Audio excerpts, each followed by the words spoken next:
Welcome to another edition of Pittsburgh Sportsline live in the BPTV studios. We got a new cameraman with us, Ethan. He's on the ball. He's already yelled at us at least 3 or 4 times. He gave us a nice countdown. The picture is he on? And we got a nice, he'll be getting nice close-ups of Smoking Jim Frazier. That's his man there. You all right, Smoking Jim? Yeah, yes, sir. Just got a text from Ethan. Thanks for watching us on Comcast 7, only in Bethel Park. We appreciate you. Ran into a couple people this week, said, "Who's that guy with you?" I said, "That Ed McMahon." They go, "Yeah, that's him. He's always laughing and he knows his Steelers. And he knows football." So they're watching the show. And then thanks for watching us on Verizon 32 here in Bethel and Nemacolin all the way to Cranberry, Wexford, and every point in between. We appreciate you out there watching us each night and giving us the likes on our Facebook page. We went down to 6,395. Now we're back to 6,398. All right. So those numbers are bouncing. Like my daughter told me years ago, haters are going to hate. So I don't know why they're unliking us and then liking us. But it's probably something Smoking Jim keeps saying about the Steelers because it seems to fluctuate a little bit. I'm Al Levine, the talking machine. I got Chip Hayner with us and Smoking Jim Frazier, who I already mentioned 2 or 3 times. And he's color coordinated with that Bulls hat again. Why he's wearing Bulls is beyond me, but maybe he'll tell us in his segments because it seems a little shaky. And before we go away from me, I want to thank Olive Oil's Pizzeria and Hillcrest Shopping Center.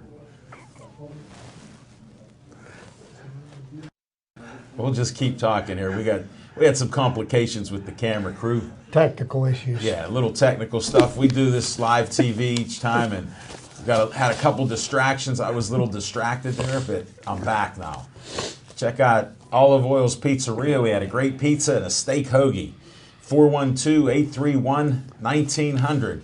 Ethan, could you pull up on this at all? Are you able to pull a close-up on this? I don't know if you can pull in there and show the people the nice pizza and stuff that's on there. It is good. Okay. There we go. We got a close-up. We're Good. out of focus, but we're okay. Yeah. We'll tighten that up as we get along. We'll have some more things. I'll have some more stuff a little later on for you, Ethan, so stay tuned. All right, we start our show off with what's on your mind, and I'm going to start with my main man, Smoking Jim Frazier. What's on your mind? Thanks, Al Levine, the talking machine. If you want to greed, Here, coming at you you up high. got to see Levine. Oh, man. Passing it to one of my favorite white receivers. He started with the collar in the first 30 seconds. I thought he was talking about the chair I was sitting in. He was eyeing that up. Chip, he did eye that up. I noticed that as he was walking by it. But what's on my mind? Do we all know what tomorrow is?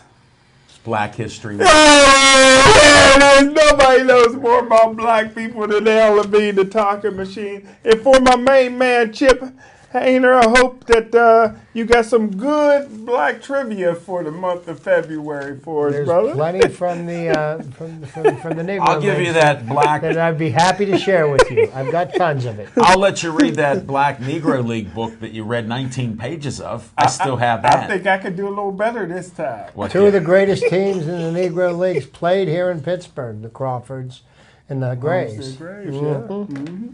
Yes, sir. He already knew It that. was St. Louis Blues was a team, too. Where were they from?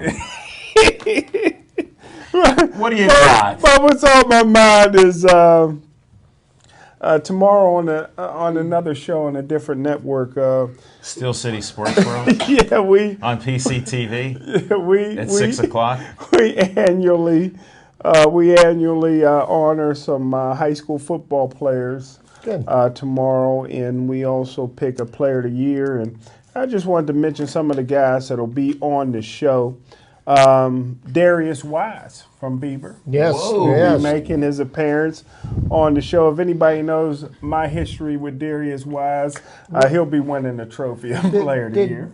Did he not? Was he not injured in the playoffs this year? No. Darius. No. Okay. Beaver Falls. Was he on Beaver? He was on Beaver. Not Beaver And they didn't Falls. make the playoffs, did they? Right.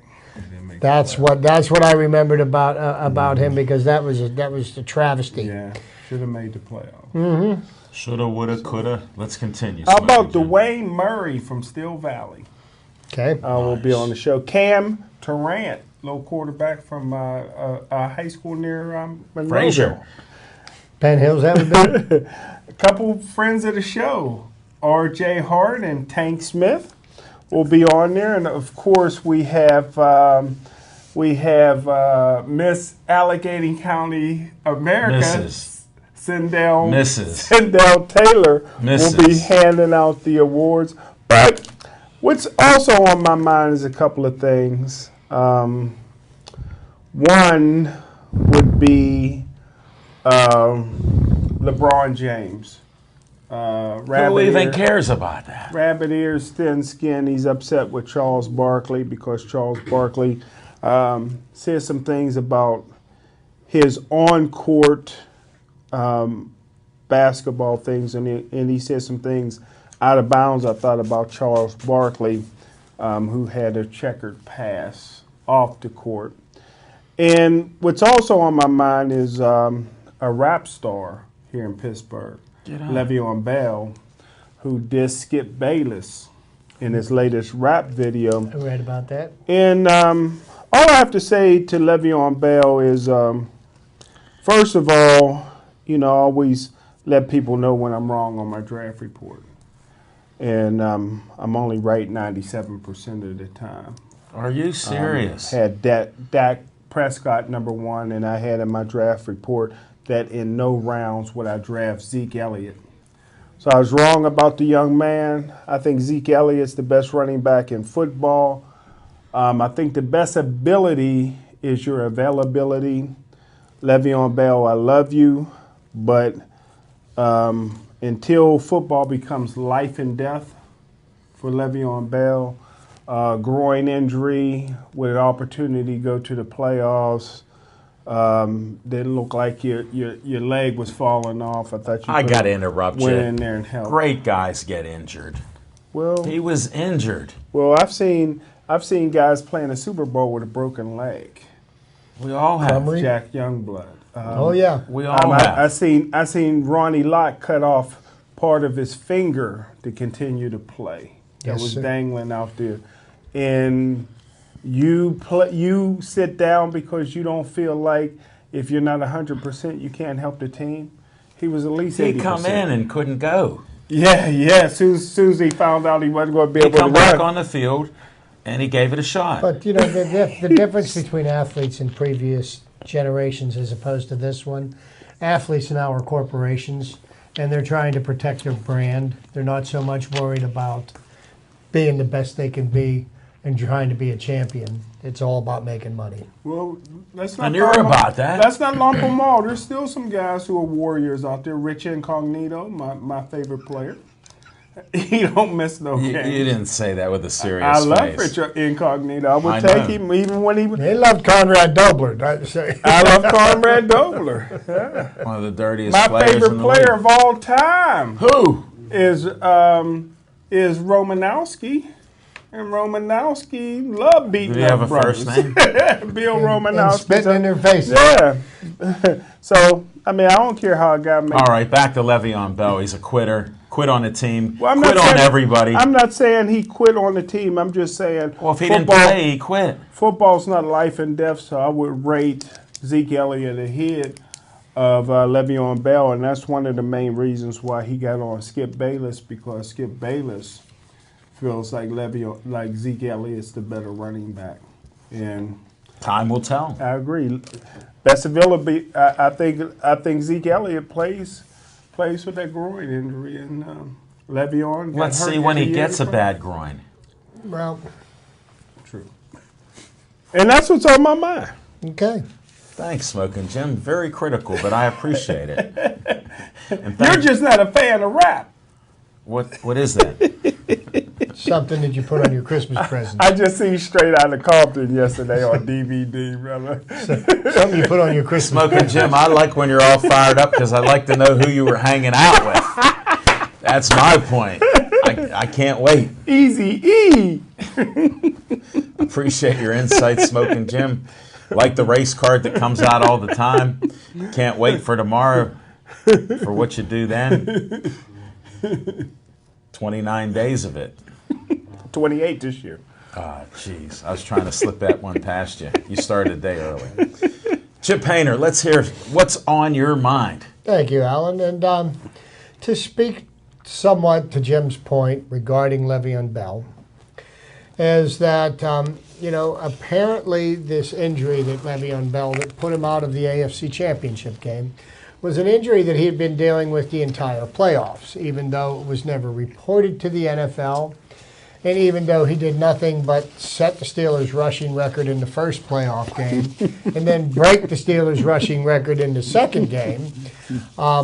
All the while, the extra effort that Smoking all of the while he's nursing this nagging injury. And why all of a sudden when we go to Foxborough it was to the point where he couldn't play, I find it curious, but that leads me to what's on my mind. And what's on my mind, again, is how much of a farce the NFL has become and the rules that they have, the way that they choose to enforce them, and the complete lack of regard for players' health and well-being. Now, my examples to this are, now the NFL is going to investigate the Pittsburgh Steelers because Le'Veon Bell was nursing this injury while he was breaking a team's record and then breaking it the following week, and he wasn't on the injury report, okay? So the Steelers are now going to be investigated because they didn't disclose this information. Okay. Now, let's reverse back to the first playoff game against the Miami Dolphins. And Bud Dupree completely flattened Matt Moore, knocked him into next week, and he did not even miss a play. And what did the NFL do after they conducted a thorough investigation? They determined that the Miami Dolphins did not follow the concussion protocol that is in the collective bargaining agreement. But because of, I guess, television ratings or because it was the playoffs, I don't know, they're not going to punish the Miami Dolphins for not following the protocols. Well, why do you have protocols or rules that are to be followed and there is no punishment for breaking the rules? I mean, why are you going to investigate the Steelers for not putting Le'Veon Bell on an injury report when he's breaking records and running better than any other running back in the playoffs, but you're not going to punish the Dolphins who clearly broke the protocol? That leads me to, where's the NFLPA? You're supposed to be protecting your players, the health and well-being of your players, and the team is completely disregarding that. To me, that violates the collective bargaining agreement, and we're not going to punish that. And this just leads to a bigger point, is how much of a joke that the NFL has become. And it's been pretty evident by the way the television ratings have been in the NFL throughout the whole season. What do you get, about 5 people watching a Thursday night game? You have no interest in that. Ratings have been falling on Sunday night, Monday night, even the Sunday afternoon games. Whether Jim believes it or not, the numbers are there. Look them up. He did, and he found a variance. So people are just getting tired of this. We're gonna enforce rules for somebody that deflated a football, but somebody that's a team that is not worried about a player's health and well-being, we're not going to enforce those rules. So what rules you choose to administrate, or the ones you choose not to, is completely arbitrary, and there's no consistency to it. So how can you have any respect for it? Last but not least, I'm going to make a bold prediction here about the Super Bowl, and it has nothing to do with the outcome of the game. And I think this is going to be one of the lowest viewed, the television ratings will be the lowest on this Super Bowl that they've been in a number of years. Mark my words, wait till you find out what the television ratings are on Monday. you'll see there's a drop. You woke Smoking Jim up. All I know is the ratings will beat the World Series and the NBA championship and hockey. I'm looking about the ratings from previous Super Bowls because I am going to compare apples to apples. That's unusual. Just the facts. Just the facts. And folks, this is what we provide for you. Thanks for being fans of our show. I know you love Smoking Jim's smile, and that's just how he is. He doesn't want to hear anything else because if we say it, it's an excuse. Hey, if he says it, it's a fact. Hey, Jim's my dear friend. What happened to Ray Sherman this year in Seattle? I respect his. I'm talking about. I respect his point of view. I don't always agree with it, and that's perfectly okay. Well, I got to disagree with you. I respect some of his views because some of them are not based on reality. He's just trying to entertain the folks and me and you, Chip. We get plenty of that these days in the news, don't we? A little separation from reality. Well, they call that fake news. Oh, yeah. We call it stuff Smoking Jim just made up to see who's going to react to it. I'm going to do what's on my mind. And Ray Sherman, you left him out of the conversation because he was injured all year. Shocking. All right, I support Stay Joey Strong. Could we get a close-up, Ethan? If you got the camera, if you could pull in on that. This is the Joey Fabus Childhood Cancer Foundation. Check them out online. There's a picture before Joey when he first stages of DIPG and towards the end before he passed away, just before 9 years old. It was terrible there. DIPG, trying to find a cure. Donate something to their website. Go to Joey Fabus Childhood Cancer Foundation. Check it out. I end each show with Stay Joey Strong. We're big supporters of the Fabus family and all they go through. Next, I was at a meeting of the Bethel Park Community Foundation. If you have anything you're doing in the community, we approved a couple grants the other day when we had our meeting from $100 to $5,000. They have money available. Go to bpcf.org, pull an application out and apply to it. Our next meeting is March 23rd, so maybe we can approve your money as soon as then. Check it out to help out in the community and the kids. What's on my mind? Man, after listening to you two, I'm so full of it, I can't think straight right now. Missed the Steelers. It was an awkward Sunday. There's a game that they play, Smoking Jim, maybe you know, a football game. But I missed it. NFL All-Pro game. Yeah, so did half the people elected to the game. Yeah, and I heard an interesting stat. I'm a stat man at times. That's why I love Chip's Trivia Time, which will come up in our next segment. And it said since they've been playing in Florida the last 2 years, I'm not aware of it, but I've heard that, 80 guys have refused to play in the last 2 years, and maybe they should go back to Hawaii. I agree with that. There we go. See, I wasn't making it up. Mm-hmm. Well, we got Smoking Jim's expert opinion on it. And whatever happened in the game, I heard it may have been more exciting. But what excited me is I didn't watch the NHL game. And then I heard like 4 different scores. And I heard Ovi and Crosby were on the same line. Wow. I should have maybe tuned in for a second of that because people were saying that was It was not worth watching. Believe me, there was... Oh, I'm glad I did 2 to 3 hours worth of your life that you didn't get back if you watched the NHL All-Star Game. I always enjoy that. No. The next time will be your first time. I enjoy watching hockey without hitting Smoking as much Jim. as I enjoy football without tackling. Smoking Jim, you always say you're an honest man. That statement proved you're not. So with that, I'm done with what's on my mind right now. I was a little scattered there, but I brought my boys into it.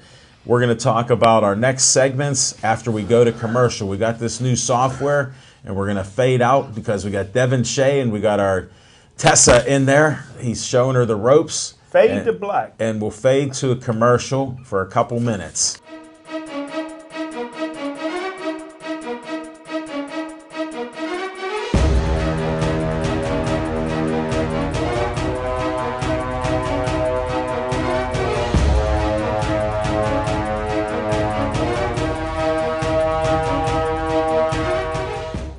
Welcome back. Thanks for not changing that dial. Chief, I hope you had some dessert.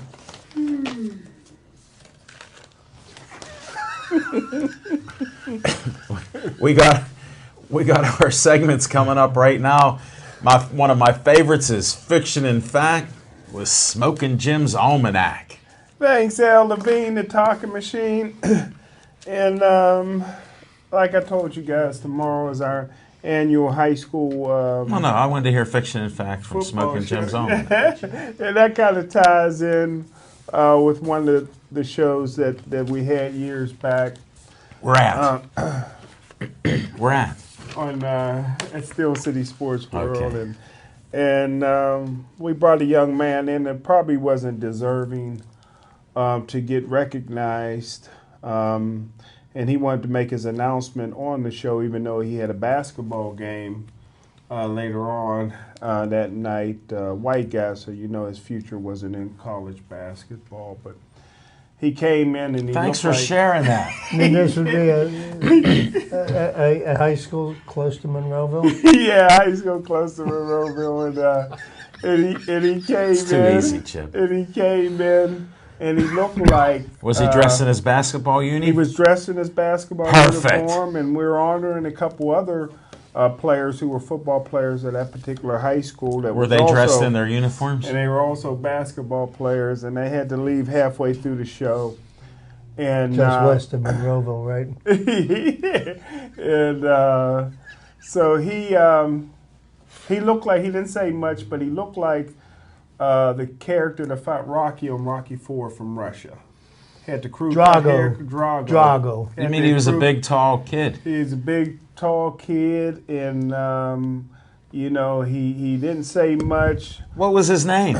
But his name, most people know him now as Gronk, but at the time we knew him as Robert Gronkowski. And he only caught 8 passes his senior year. 4 of them went for touchdowns.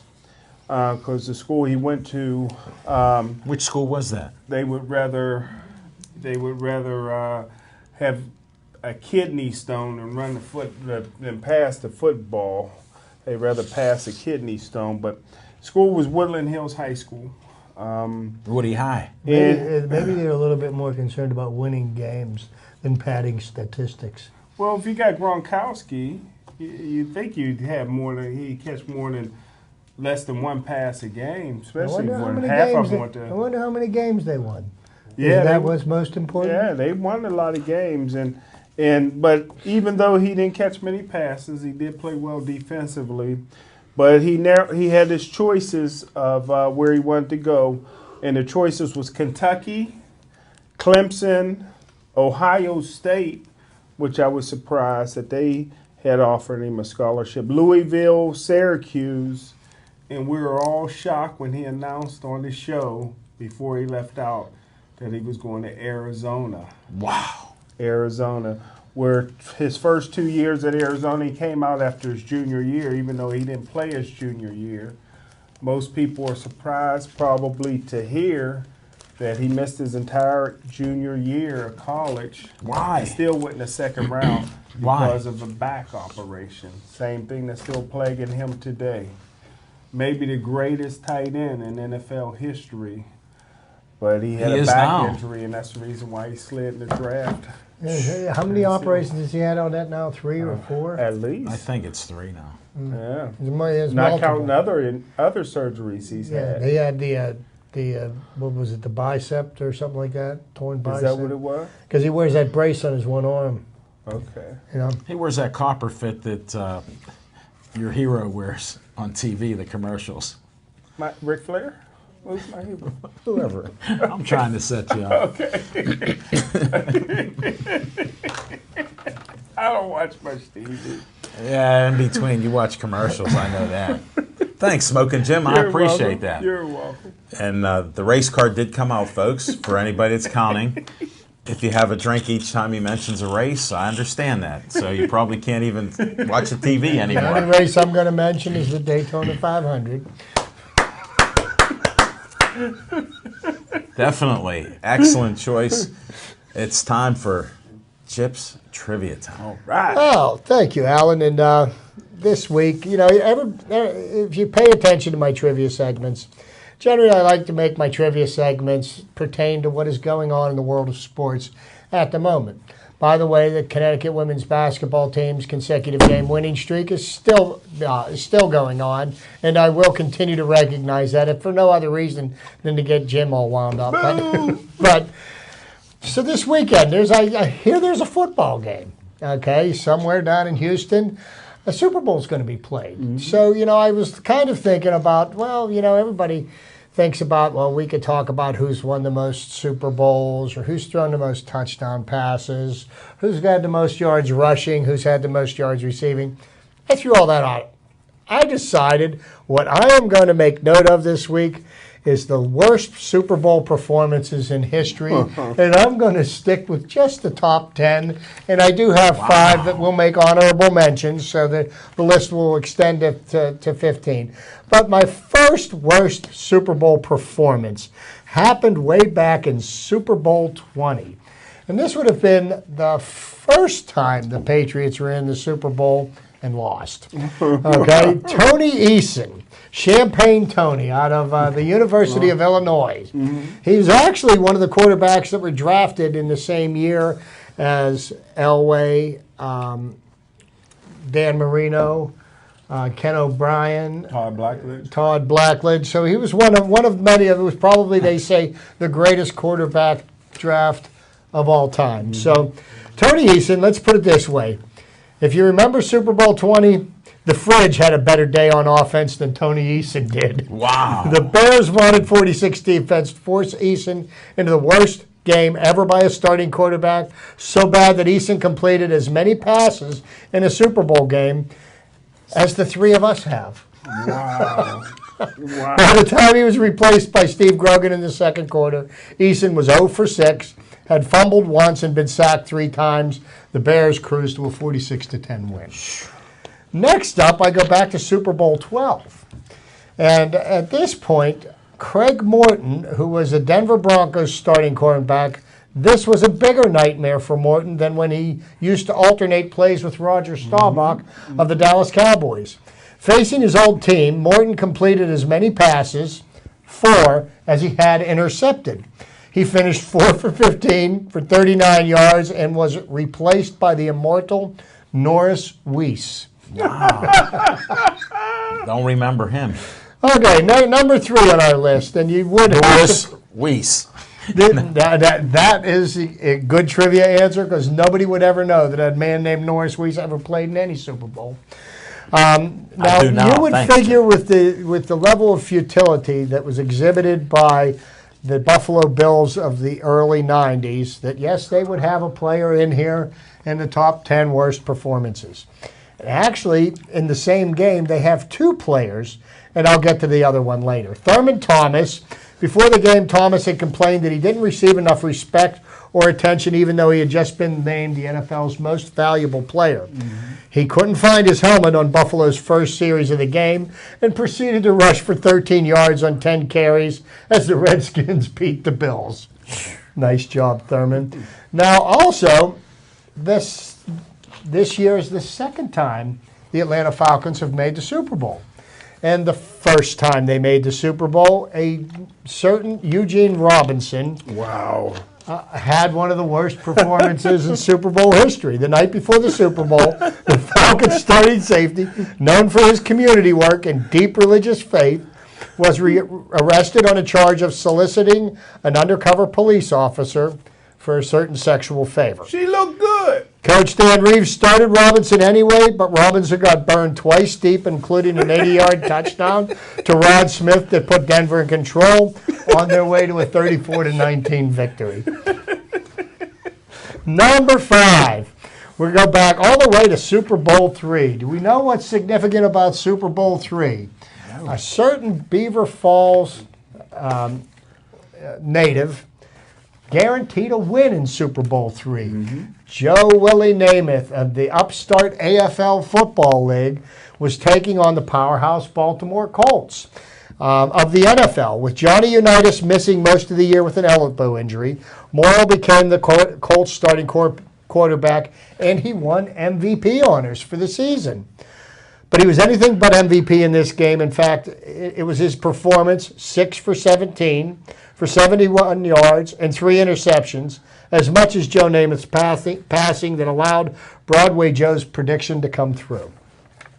So There you go. another stellar performance. Next we'll go to John Elway. Now, Elway's on that list? oh, yes, John Elway's on that list because before John Elway became a back-to-back Super Bowl champion, he was 0-3 in the Super Bowl. Okay? He was the 80s version of Fran Tarkenton. It'd get you to the championship game, but not much further. Elway dropped to 0-3 in the Super Bowl action in Super Bowl 24 in a humiliating 55-10 defeat to Joe Montana's 49ers. He completed 10 passes for 26 yards, 10 of 26 passes for 108 yards, was intercepted twice. He fumbled twice. Next up, we're going to go to Super Bowl 35. And Jim, do you know what's significant about Super Bowl 35? No. Ray Lewis and the Baltimore Ravens won their first, well, actually, let's just put it this way. The Greatest player Cleveland ever. Browns, after they moved from Cleveland and became the Ravens, won a Super Bowl. Kerry Collins in Super Bowl 35. Sure, Baltimore's defense was fearsome, but Collins looked lost in this one. He was 15 for 39, 112 yards passing, 4 interceptions, including one that was run back for a score. Did better than I thought. Next up, a former Steeler. But this was in Super Bowl 17, and it was David Woodley of the Miami Dolphins. And he was without a doubt the worst quarterback to ever start a Super Bowl because in his career he threw 48 touchdowns and he had 63 career interceptions. He played like it in Miami's 27-17 loss to Washington. He completed just 4 of 14 passes for 97 yards. Now, let's not forget that 76 of those 97 yards came on one pass play in the first quarter to Jimmy Cephalo, and David Woodley was eventually replaced by Don Strock. Jimmy Cephalo, Penn State, one of my favorites. Yeah. Next up, we go back to Super Bowl. I like to call this Super Bowl Triple X because as far as I'm concerned, it was Triple X rated. The Steelers played the Cowboys and Neil O'Donnell. Come on now, he played His good. final numbers were bad enough. 28 of 49 for 239 yards, a ridiculous 4.8 yards per attempt. But it was the worst throw in Super Bowl history that earned him a spot on the list. The Steelers trailed the Cowboys 13-7 midway through the third quarter when Dallas's Larry Brown intercepted an O'Donnell pass that wasn't within 10 yards of the nearest Steeler. Brown's pick helped set up a TD. Dallas went on to beat Steelers 27-17. Poor And Neil. now Poor Neil. we talked about Super Bowl 26 and how badly Thurman Thomas played. Well, there was another player on that team that played equally as poor. Really? Jim Kelly, Buffalo's no-huddle offense, produced the only Super Bowl with 2 of the worst performances. Kelly tossed up a whopping 58 passes, completed 28 of them for 275 yards. Even more damaging, he threw 4 picks, and he fumbled 3 times. Not one of Jim Kelly's shining moments. So that wraps up the top 10 worst performances in Super Bowl history. Also receiving honorable mentions, Billy Kilmer of the Redskins in Super Bowl 7, 14 of 28, 104 yards, 3 picks. Fran Tarkenton of the Vikings in Super Bowl 9, 11 for 26, 102 yards, 3 interceptions, and he was sacked in the end zone for a safety. Joe Theismann of the Redskins in Super Bowl 18, 16 of 35, 243, 2 interceptions, including the worst flare pass in Super Bowl history. He's still talking about it. And then this one, there's 4 words to describe this for the Buffalo Bills. Scott Norwood, wide right. In Super Bowl 25. And then once again, Thurman Thomas shined in a Super Bowl. Super Bowl 27, 11 carries for 19 yards. And it is no small wonder why the Bills were 0-4 in Super Bowls. So that goes in the Hall of Shame for Super Bowl history. Well, at least Jim Kelly won one championship. That was in the USFL for the Houston Houston Gamblers. Yes, You on it. And who was the coach of that team? Miles Davis. No, it was Jack. Miles Davis was his offensive coordinator. He was the run and shoot office. And Jack Pardee was the head coach, right? Yeah. Very good. Thanks, Chip. Appreciate it. Learned a few things. Norris Weiss. Norris Weiss. He relieved a starting quarterback that had won the league MVP. I like that. Proof of that. I looked that one up. Just the facts, Jim. Just the facts. Hey, I got one for Chip. Who alternated with Roger Staubach before Craig Morton? Before Craig Morton, there's Dandy Don, man. There it is. Dandy Don. Dandy Don. Three-time All-Pro. Penguin update. Nashville 1, Pittsburgh 0. Nashville had a team. We'll talk Penguins Yeah, after the Predators. Yeah, you remember Dandy Don, he would say, turn out the lights. Yeah. The party's over. Yeah, he was a great. He passed away recently. Yes, he did. Well, Pitt's making a game of it with UNC. We got on location. We're going to Hollywood Lanes next Monday. Woo! Jeffrey Park owns it. It'll be day after the Super Bowl. He's Super Bowl promoting show. that, so it'll be our Super Bowl show. Come on out to Hollywood Lanes, 7:30 to 8:30. Great venue, great stage, and you get to hear Smokin' Jim and his opinions of the game and whatever else he may be talking about. We'll find out. We'll keep you in suspense. See you there at Hollywood Lanes, 7:30 to 8:30 on the 6th of February. So appreciate you. And that's it. We're going to go to a commercial break and stay tuned with us. We'll come back and talk some Penguins when we come back.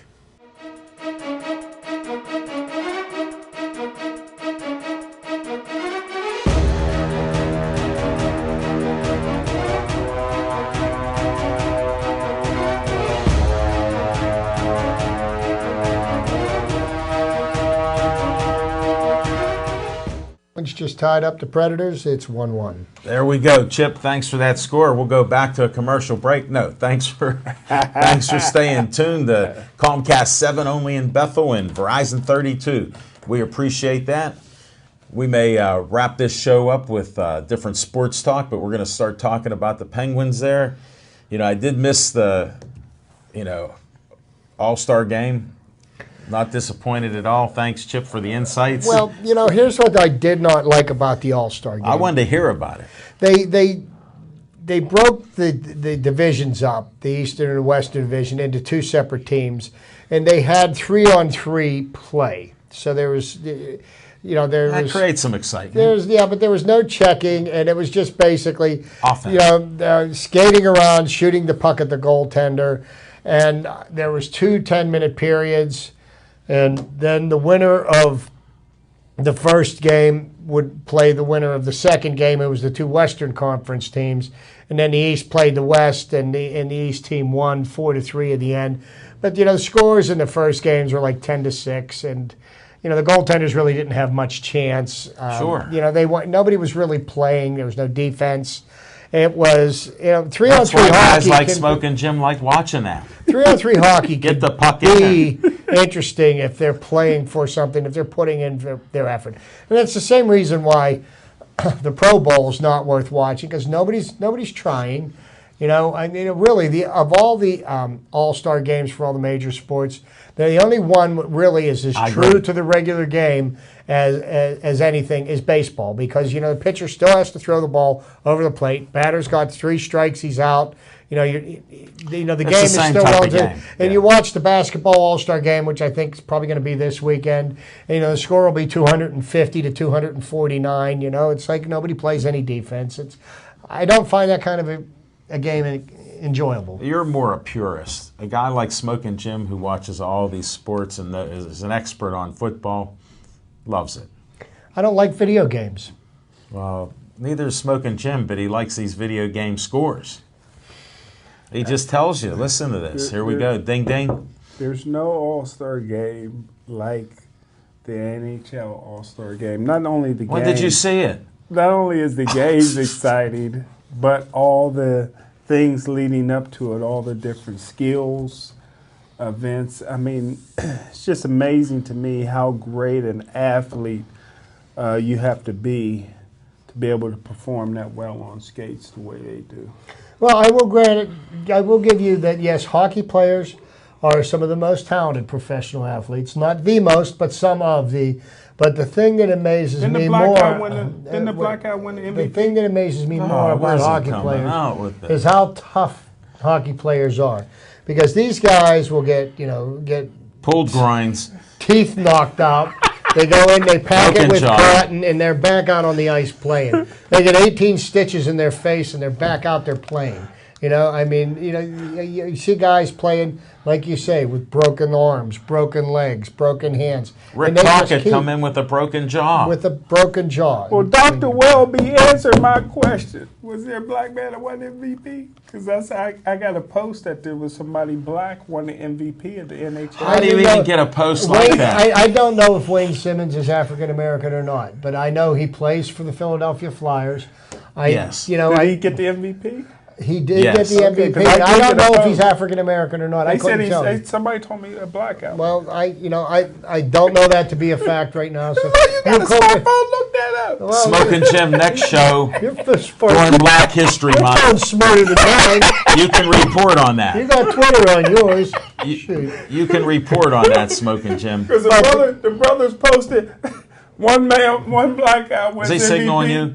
One black guy was MVP in the NHL. The black guy post, "We're taking over everything."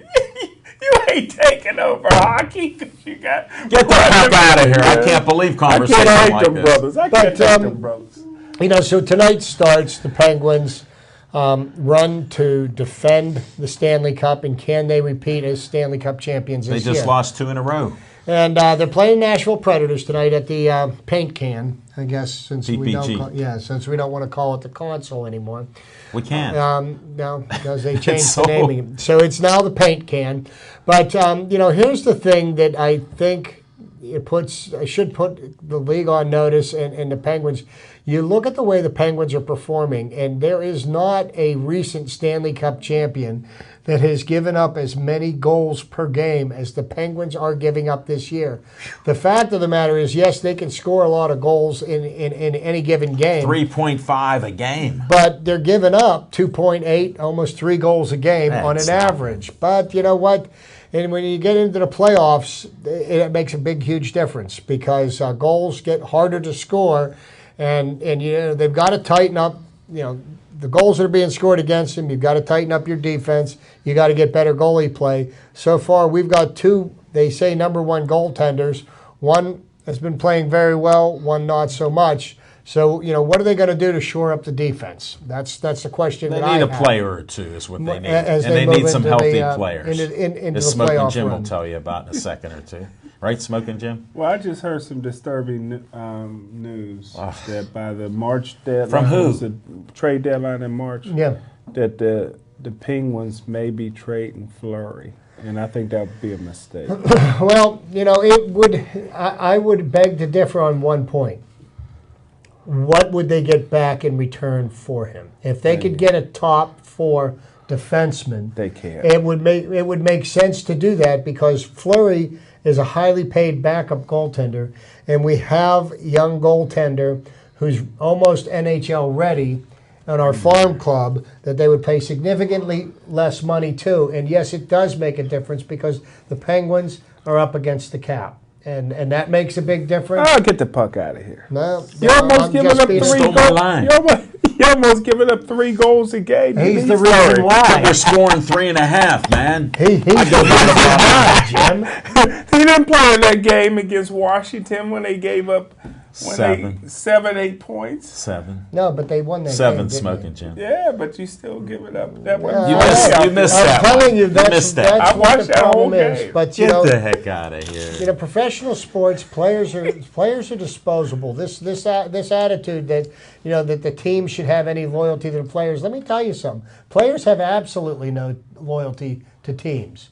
You know what? The players are always going to go after where they can get the most money, and the teams have every right to shop a player for as much as they can get for him when they feel that his time is spoken like a true Pirate fan. Hey, I like to win world championships Yeah. around here. Really? Thanks for that insight, Smoking Jim. I don't know how it come out of there. Thanks for wearing that shirt, Chip, because he was reaching for something. No, and, he pulled it right out. And the fact that I'm wearing a Pirate shirt, because he brought this into the conversation, we may as well go ahead and have a little discussion. We can. This is open discussion. About the Pittsburgh Pirates. Now, we're 2 weeks away from pitchers and catchers reporting for spring training. Smoking Jim do that. My report, and this will make Jim happy, that the Pirates lost Sean Rodriguez, who was their super utility player. And the player that they have pegged to take his place this year and get considerably more playing time is a young Adam Frazier.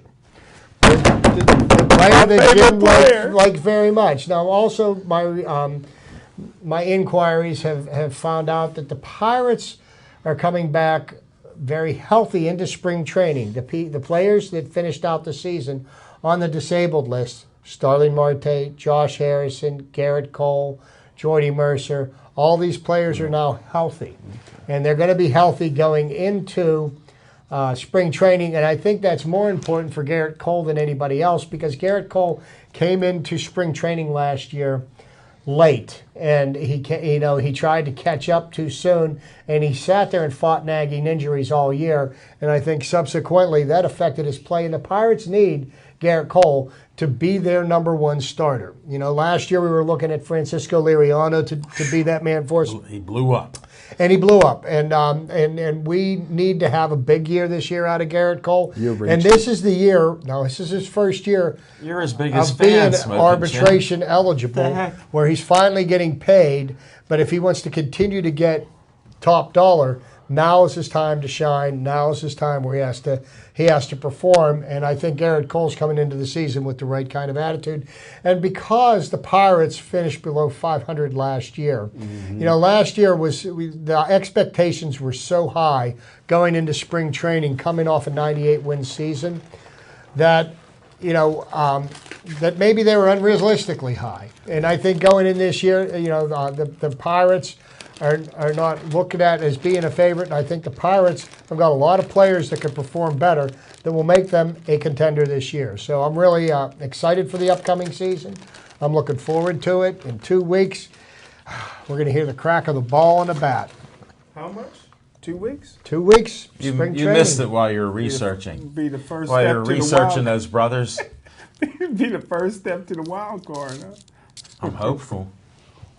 I'm hopeful they have a winning record this year, and I would like to see Garrett Cole, who Smoking Jim has spoken highly of the last 2 years, that he should have been the starter opening day, and now he's left him alone. He care less about him. He just spit on him.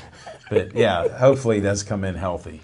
That'd be great. Yeah. And the Pirates Because he has some nice pitches. The Pirates do have a strong core of good players. They need improved performance out of Andrew McCutchen. They need improved performance out of Starling Marte, who had a nice batting average last year, but his power numbers dropped. Gregory Polanco was a pleasant surprise last year, and I'd like to see his continued development. And McCutchen could be gone, though. Who knows? McCutchen could be gone, and also, McCutchen could have an MVP caliber season. Either way, I'm thinking he improves over what he did last year. I think That's my thought. I think he's going to prove once again why he's one of the top 5 players in the National League this year. Grow your hair back. And with that insight, Smoking Jim will continue to let's be move him out of center field. an NFL scout. You know what? The fortunate It'll thing be presented is to that the manager decides where the players play. The players don't decide where they want to play. And I'm absolutely certain that Clint Hurdle, Neil Huntington, they're going to make the right choices where they feel is in the best interest of the team. There you go. You got that from Chip. Smoking Jim, these are just excuses and negativity. I can't believe how negative you are. As long as Clint Hurdle don't start drinking again, they got an outside shot. Why would you bring that Why up? did you bring that up? The guy's been clean and Sober. sober for 17 years. And this is a team that can drive you to drinking. How many games have you actually seen? I've seen. I'm going to go to some this year. 3 innings. He still won't I'm answer going to that see the question. St. Louis Blues. Where are they from? Where are they from? Well, You know, They're in hockey. yes. And what are you wearing a basketball hat for? It's Chicago. And what does that mean? I want them to cut down on the killing of Chicago. I agree with you there. Smoking Jim is What's going on in know, Chicago yeah, is breaks my heart. that Murder does City. Every night. It's just it's terrible. So Why can't we all get along, I'm Smoking aware. Jim? I'm aware. Why this can't we hat- all get along? I'm aware of this hat until they stop. Now that since we brought up the subject of basketball, looks like the wheels have fallen off the Pitt basketball team. Wow. The Pitt basketball team has lost Jamie 6 Dixon games got out of town at the right in a time. row. Okay, and the Panthers got embarrassed by the Louisville Cardinals last Tuesday night. Yeah. And they had an equally disappointing performance, even though they played better on Saturday against Clemson. But they got Tonight they're in Chapel Hill. They're playing the University of North Carolina. Saturday they're going to be in at Duke. You know, so I mean, so the I think they only 12 and have 9 Pitt Panthers are going to ultimately end up being 12 and 11 after this weekend. And if you do remember, I mentioned last week I felt that I didn't think the Pitt Panthers were going to be an NCAA tournament team. I doubt highly they'll be an NIT team this year. And at this point, I think they're lucky if the CBI will let them buy their way into their tournament. Just ask Smoking Jim. He has that connection on the buying in. Well, you know, and here's what the thing is with the Pitt Panthers is they've got 2 players that can score, but they're a team that does nothing but shoot the outside shot, and they're only shooting 28% from outside. You know, a jump shooting team needs to put the ball in the basket. They don't drive. They don't try to, you know, Well, they got to rebound take a any little. They got shots to stop in some the shots. paint. And the players have not bought into Kevin Stallings' system at all. And Kevin Stallings is a college basketball coach with a very good pedigree. And, you know, this is his first year with this team. And really, you know, it's an underperforming team. And, you know, they just don't have the horses to win many races. So it's going to be a long season for the Pitt Panthers this year. What's her record in the ACC? The record in the ACC before One. tonight was 1-7, Right. and you know the chances of them winning at North Carolina are slim. Winning at Duke, even though Krzyzewski has been laid up, but he's still pulling the strings there. Right now, at the half, Pitt is down 42-36 to the University of North Carolina. That's not too bad. That's not too Play bad, hard. but let's they were leading going into the half against Clemson and still lost by 8 on Saturday. So, you know, They're just not a good team. they're not a very good team. They've got 2 players that they can count on. They don't have anybody that plays defense, and once they get past their starting 5, they don't have any depth on their bench, and they certainly don't have any presence in the middle under the boards in the paint, and you know they're just going to be exploited in every game they play. Oh, it's happened so far this year, so except for the easy schedule they had early. Well, that just goes to show you that the coaches pad their win-loss totals by playing a bunch of meatballs in the first part of the season. When you get into league play in the ACC, one of the top leagues in the country as far as you get into basketball. Sure. It's a good basketball league. You know, the shame of it was we were so competitive when we were in the Big East, and when the Big East came apart. Because of money. Yeah, It was all about money. I'll tell you what, in its heydays, the Big East, I think, was one of the most enjoyable conferences to watch. You know, especially the Big East tournament in Madison without a Square doubt. Garden. Legendary. And Pitt did well in that environment, playing up against, Georgetown, teams. Syracuse, St. John's. Yeah, boring basketball, yeah. Smoking Jim, I got to disagree with you. But we got boxing this weekend. Smoking Jim, Bronson right. House, Can't wait. 2 o'clock, Saturday afternoon. Come on out to check us out. We'll be filming and conversating a little bit.